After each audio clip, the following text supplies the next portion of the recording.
Halo bosku, sakgurunge mulai pembahasan iki, kenalno sik jenengku Lucky Ridho Sentosa teko kelas 8K. Ning video iki aku arep bahas apa iku layang lelayu. Sakgurunge nang layang lelayu, apa sih pengertian layang iku?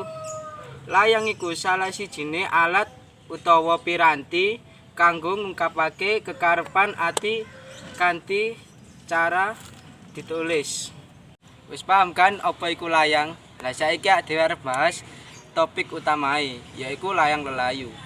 Layang lelayu yaiku layang kang ngabari menawa ana wong kang seda. Oke. Layang lelayu iku ana papat struktur, yaiku sing pertama satata basa. Satata basa tegese alamat layang bisa katulis pojok tengen utawa kiwa ing dhuwur. Sing keloro ana surasa basa. Surasa basa yaiku isine layang utawa kekarepane layang. Sing ketelu ana titi mangsa. Titi mangsa yaiku nelakake wektu panulisaning layang. Wis ya rek, sekian teko aku. Semoga bermanfaat gawemu kabeh sing goreng ngerti apa iku pengertiane layang. Lagi dulu guys. Jangan lupa like, comment, and subscribe.